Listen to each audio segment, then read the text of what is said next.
Hi guys, I'm Pranobis, and today I'm going to show you a little bit about the Incarnate engine. Let's keep it simple and start off with some of the very basics. Let's actually look at NPC generation by background. And this is they walk into a bar and they're looking around and they ask, who all's there? And the easiest way to do that is to pull up the list that has everything, hide it so they can't see what you're rolling, and there is a professor, a craftsman, a monastic, and a battlesmith all in there. Now that's not what I'm going to say. What I'm going to say is you're looking around the bar and you see Fraser. He is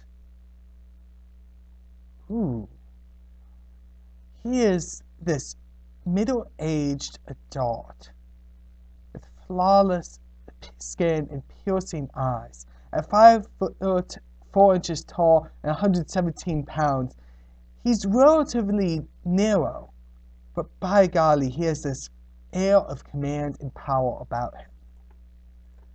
And then as you look around to another corner, you notice a man that seems to be covered in wood chippings. He is Yara, son of Yeria. And he has the salt and pepper hair and white skin. He seems to be a relatively old man. And you see this man in flowing robes, as if he's lived a transient life and doesn't care much about his possessions. She is Blanche, daughter of Dapple. She's a middle-aged adult, and as you're familiar with Antillinoids, she has these two small horns coming out and furry skin all over her. Her hands have these hooves going on, and yet she has some fingers underneath the hooves. She looks much like an antelope that walks on 2 feet and can use their hands to hold weapons and other things.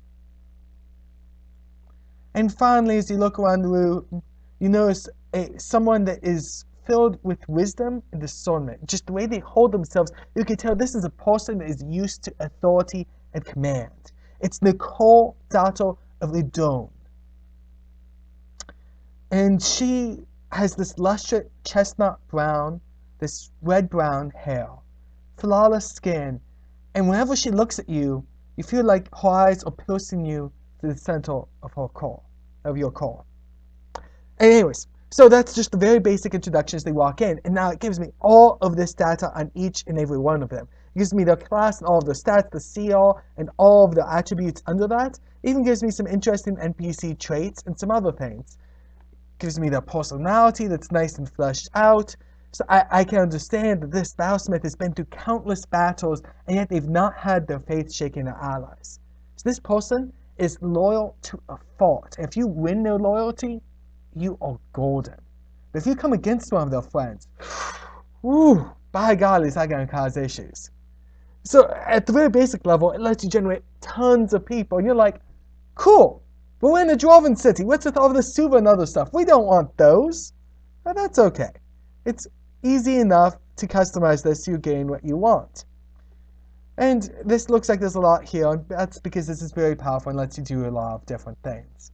But it does let you come into the race down here. There's 2 ways you can do this. Either you can look down and see dwarfs are number 5, and so I'm going to set this to 5, right click on the die and say D0, and now it rolls a D0 with a 5 modifier, otherwise known as 100% of the time it's a dwarf. And that's what all of these were generated off of. And so if we generate another one, this, by golly, gee whiz, is going to be a dwarf. And then we see dwarf specifically, volcano dwarf. Depending where we are, we could explain that he's up from his magma tradition to scout the surface lands, or maybe you're actually down inside a volcano and he's very normal and comfortable, same as if it's a normal day, no sweat on his brows, and you guys are like, it's hot in here. Depends on the context. Anyways, you get to choose a lot of customization in this, and there's a lot of ability, a lot of flexibility in this. It's designed so you can respond very quickly to your players, and if they do want to go slaying through town, you do have the combat stats, so you know how strong these guys are and allow it to be a good, reasonable fight. All of that is customizable as well.